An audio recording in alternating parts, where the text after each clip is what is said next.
one of the silver linings of the COVID-19 pandemic is the fact that the issue of innovation, the issue of digitization is now likely to be accelerated.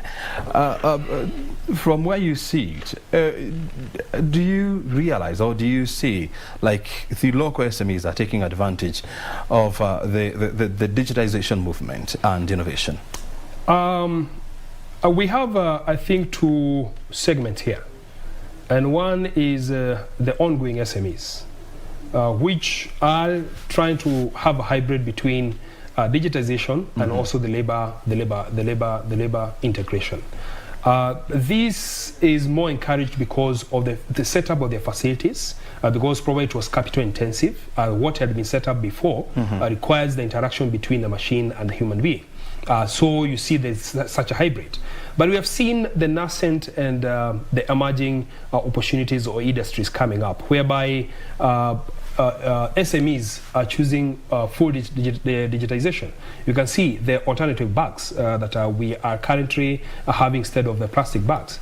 Those bags, you find that the machines that are making them, there is minimal interaction between many human beings and the machine itself. Or even when you're talking about the production of apparel in the country, go to some of these EPZ companies that are newly established, that are nascent. You realize that they have digitized even the making of apparel of clothes or clothes, because that is what is that's what is driving their competitiveness. So it's just a question of trying to balance between digitization and the labor or the human capital, because if you look at our country, we are more human, or we are more labor intensive than capital intensive, and looking at digitization is capital intensive.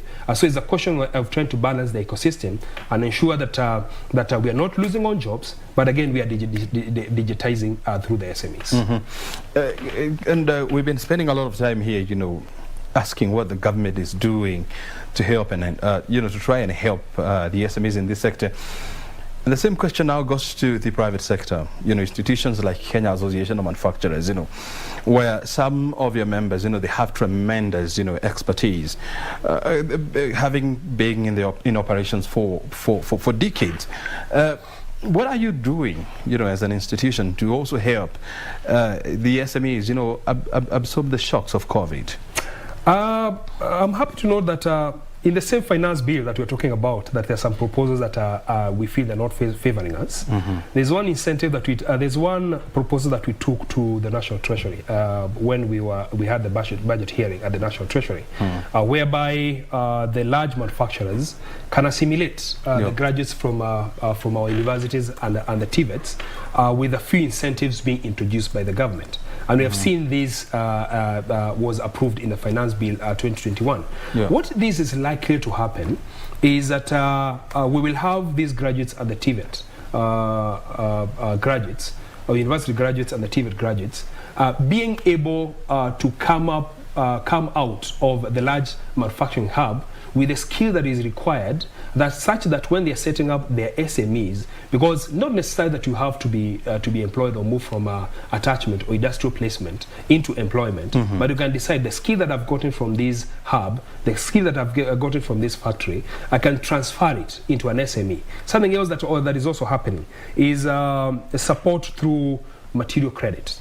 You find that large manufacturers are working with small manufacturers, like now in provision of their input into like now making furnitures, and then once they have sold those off those furnitures, they pay back the large manufacturers. So there's that integration, business to business integration that is happening between the small and the large. So just a question of ensuring that if you're interested in doing this as an association, we are supporting.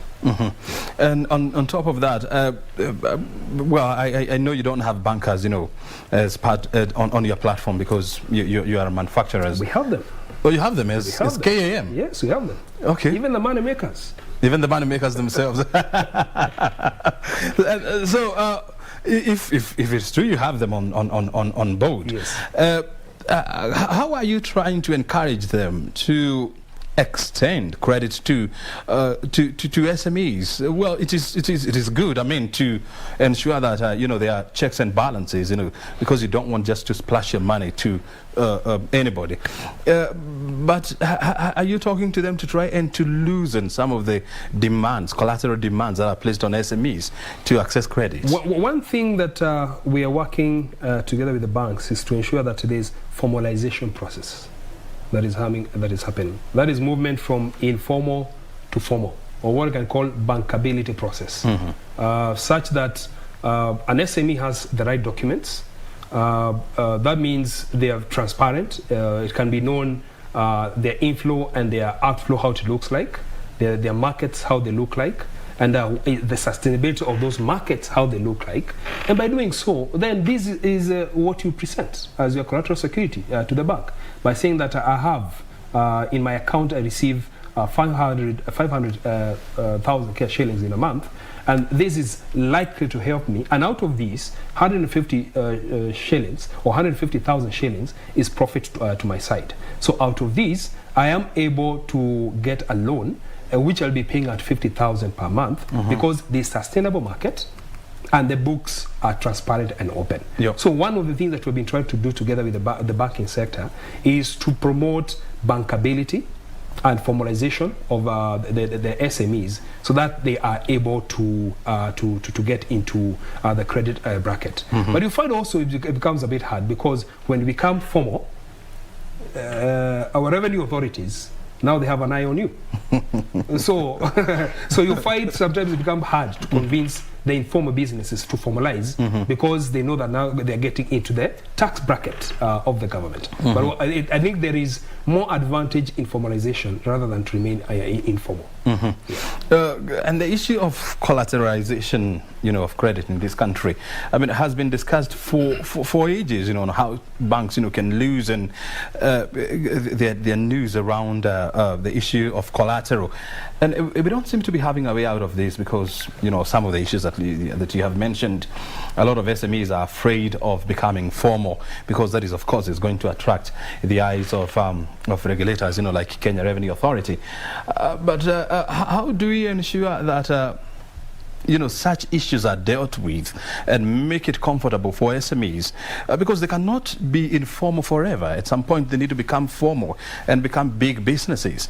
So how do we ensure that, we make them comfortable even to become formal?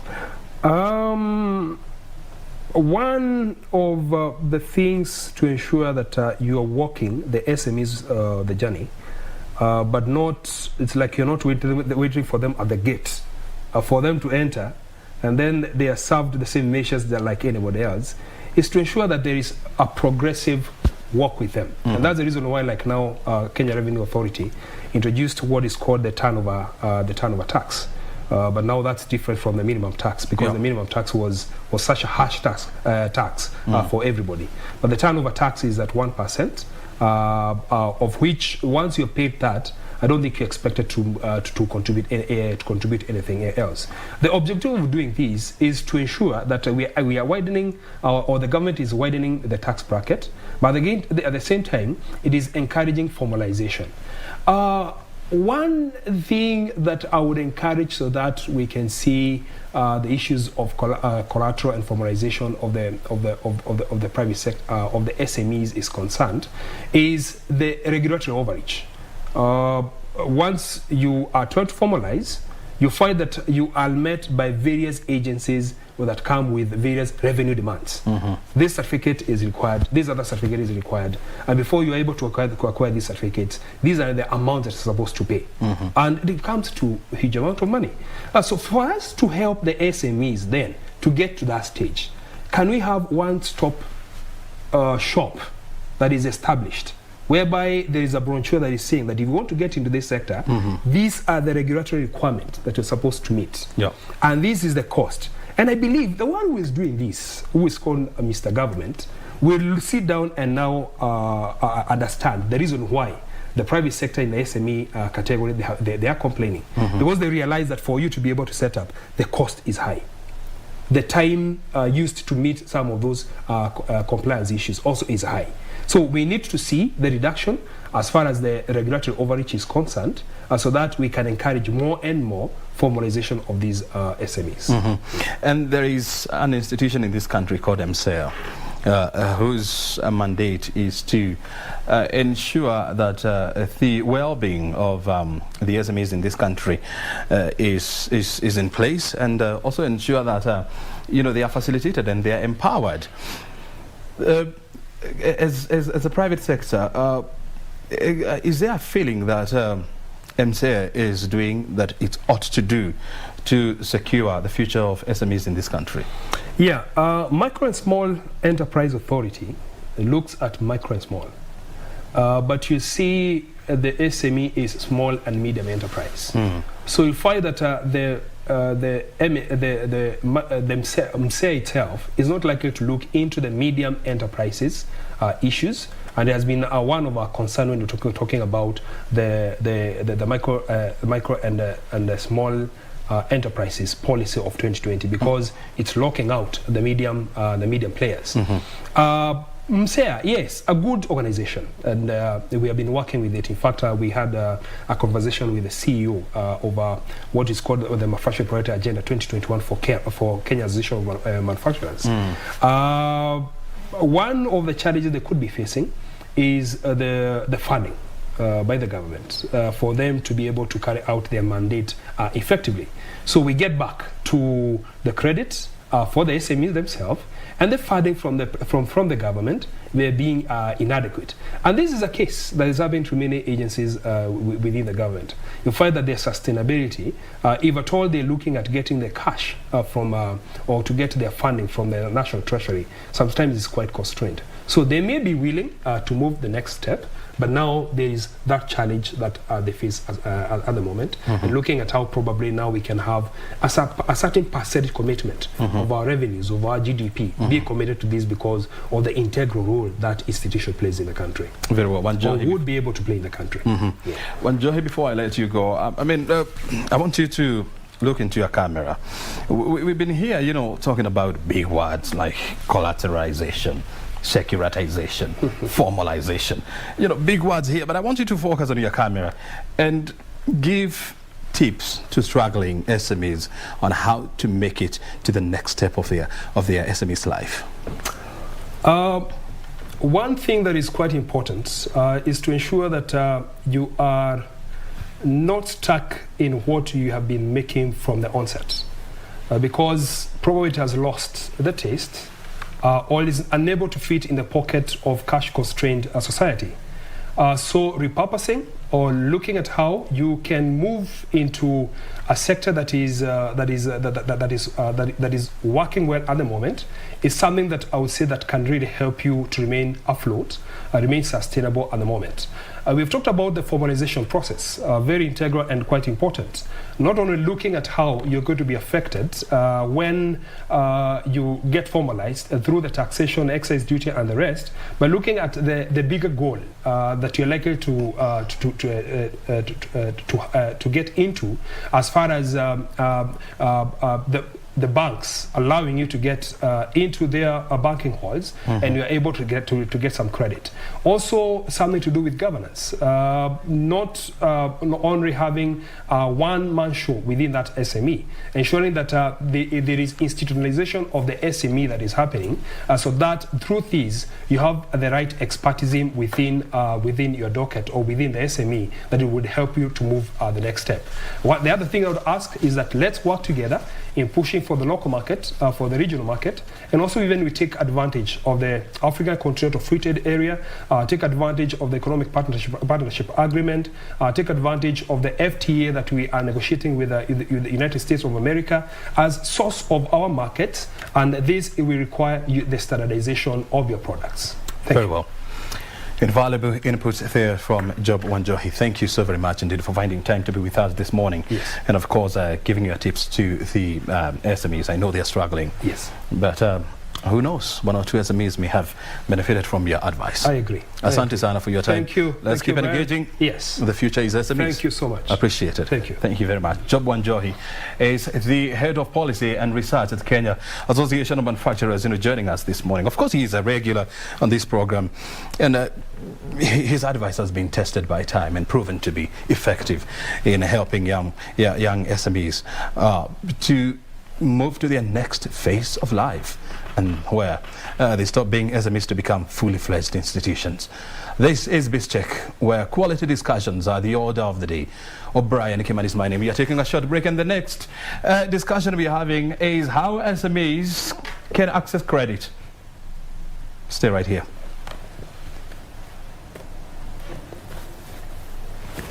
Good luck.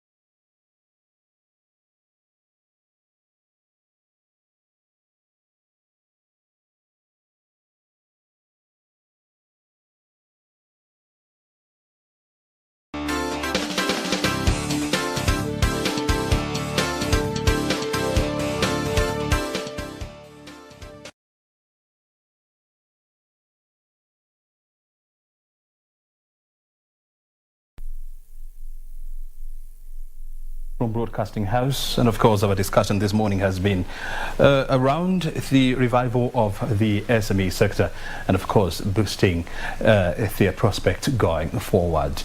We've been talking to Job Wanjohi, Head of Policy and Research at KEM. Time now to shift our gears, and of course we'll still be discussing the issues around SMEs, but this time around we want to look into the issue of access to credit. It has been a challenge, and when you look at statistics from the Central Bank of Kenya, they will tell you that out of the total credit issued in the year 2020, only 20% went to SMEs. How do we turn tables and ensure that SMEs also get to enjoy the huge loans being offered by commercial banks? Joining us to help us with more insight on this is Peter Macharia. He's the CEO of Jijenge Credit. Thank you very much indeed, Washira, for joining us. I want first of all to hear from you. Central Bank says that there has been a spike in the portfolio of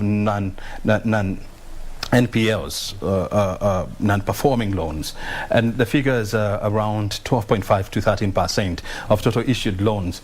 As the private sector, what has contributed to the rise in NPLs? Thank you, O'Brien, for inviting me to the studios today. The major reason for the high rise or high increase of the NPL, that is the non-performing loans, is of course the COVID-19, which is now an area that is affecting the whole world. But by and large, from a global perspective, it shows that we've not been we don't plan for disasters, or we don't save for the dry spell. Because if we would have enough savings, we would have been able to navigate and shelf the challenges of COVID-19. Mm-hmm.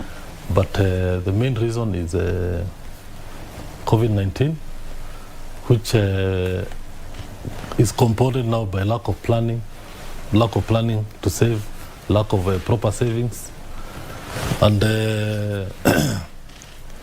also another big challenge is the previous challenges that the country was going through, economic challenges. We are still struggling to stabilize in terms of managing our economy and supporting the SMEs. Mm-hmm. Yes.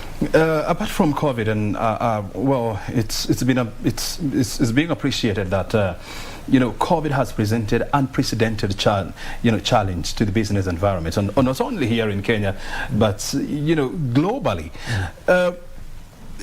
Are you convinced that as a country we have managed to deal with this crisis accordingly and as it would be desired to ensure that number one, SMEs access to credit, and number two, they are capable of repaying? Well, generally our policymakers have tried to manage and support the SMEs, though not fully. Because if you even walk around, or if you look at the most affected sectors like the tourism sector, the support programs have not been very effective. Because there are those industries or those businesses that have literally closed shop completely. And most of the ones that are still open are really struggling to make ends meet by paying salaries, even paying rent. But my personal opinion is that the policymakers, the CBK governor and his team, they are trying the best they can to support the economy and the SMEs. And there are those, if you look at, rather I'm expecting the coming budget, there will be something for to support the businesses that have been affected by COVID. So they're able to survive and restore the previous kick, whereby they are operating full throttle, they're employing all their employees, and they're able to generate maximum profits. Yes. As lenders, this is something that we have seen in the recent past, where newspapers, are inundated with auctioneers, selling property of companies that borrowed, but they are unable to service their loans. Yes. I know auction is usually the last resort. Have you tried to double your efforts in trying to engage companies that are in default to try and give them some grace period and so much to repay their loans? Yes, as a company, as Jijenge Credit Limited, we, apart from the moratorium that CBK gave, we usually give an additional and longer grace period. Actually, we have customers who've given a grace period of more than 1 year, especially the ones who are in the service industry, tourism sectors, hoteliering, because they were hard hit by this COVID-19. And apart from that, we've done a lot of loan rescheduling, loan repackaging, and readjusting the installments to suit the incomes or the new lower incomes of our customers. But by and large, there's been a lot of support from the lenders, as included, and we are happy with the progress. How can SMEs improve their bankability, to ease access to loans? And I know that most of our SMEs, because of their informal nature, they're not very good at bookkeeping. And how do you then ensure that they improve on these to improve their credit worthiness? Well, I know we've been trained to, even the government has been trained to encourage SMEs to have and to keep proper financial records. As Jijenge Credit, we know that that's a big challenge, because most of them don't have formal or bankable records. And therefore, what we do as an organization when we're lending to SMEs, if they say they don't have a formal bank statement, we now request them to bring M-Pesa statements. So back now to the studios where we're discussing, access to credit for SMEs, bearing in mind that because of COVID-19 scourge and their informal nature, SMEs have been really hammered. And the question that we are focusing on today is how to make SMEs more bankable and how to increase their bankability level. We are discussing this with Peter Macharia. He's the CEO of Jijenge Credit. Thank you, Macharia. Before we end for that break, the question that we were asking ourselves is, How do we structure our SMEs to ensure that they become attractive to lenders and they formalize the informal processes? Thank you once again. One of the main ways that we as an organization are doing to make it easy for SMEs to get credit from us is we are trying to lower the requirements. Instead of telling them to bring 6 months bank statements, we are now requesting them to bring M-Pesa statements. Why? This is because M-Pesa is a universally accepted mode of payment, and most micro organizations or small organizations embrace M-Pesa as their mode of payment. And if you can remember, sometime last year when COVID came on board, one of the modes of payment that was zero rated and encouraged was payment by M-Pesa. So therefore, as an organization and a person in credit and lending, we're encouraging small businesses to channel all their payments and payables through M-Pesa statements. Or through, mobile platforms, exactly, as it were, or yes, online transactions. Yes. But when you remember that, I mean, the mobile network coverage in this country is, stands more than 100%. And mobile platform actually, eclipsing the conventional banking methods. Are you convinced that SMEs are taking up this challenge of moving their transactions, to mobile platforms? Yes. Most of SMEs are doing that. From our statistics or the records we have, 95% or more than 95% of SMEs are embracing that change, and it's also an onus and our responsibility to also encourage them to embrace mobile platforms so that it's safer, it enhances their record keeping, and it enables them to be bankable and to be appreciated by many lenders.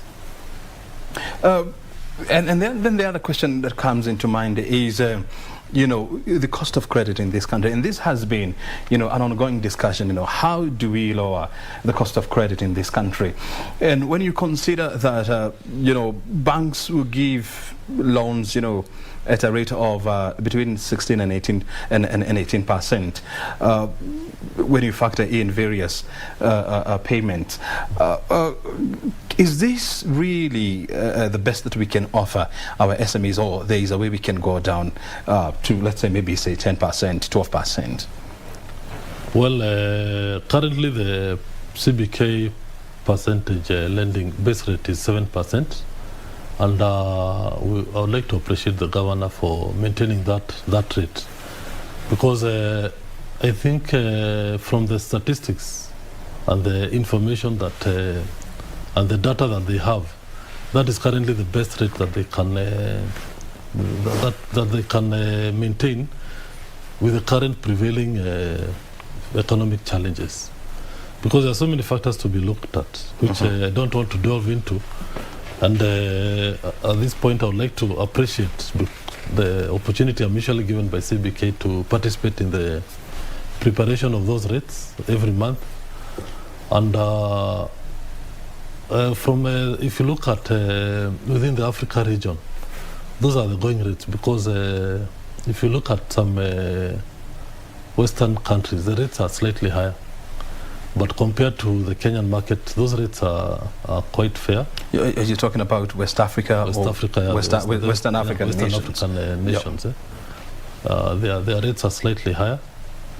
But I know and I believe that with the efforts that the policymakers are putting in place, that rate will gradually go down. It's only that COVID came and it distorted the market dynamics. Yes. And when you look at the banking supervisory report released by the Central Bank of Kenya. They are saying that the level of non-performing loans among SMEs was especially higher in tourism, real estate and construction sectors. And this can be well understood because, for example, the tourism sector was completely hammered by the COVID-19 pandemic. When you look at the real estate sector, there was a pause in buying and construction of new units. Everybody was in a wait-and-see mode. So what interventionary measures as lenders are you putting in place to ameliorate the suffering of SMEs? Well, it's true the three major sectors that were affected by COVID are tourism, real estate, and also some areas of transport. However, given time, although I'm looking at next year, which might be an election year, and the cycle, as we know, repeats itself, whereby SMEs are usually negatively affected by politics and the electioneering period. Therefore, it might the effects of COVID combined with the electioneering period next year might extend up to early 2023. That's when we might expect some symbol of stability. And therefore, the best mode of handling that period is to ensure that most organizations survive. I would like to say what Jack Ma said, Jack Ma from China, that during COVID, the founder of Alibaba. Yes, you don't make profits, you just need to survive. So that's my advice too for most SMEs and corporates and businesses.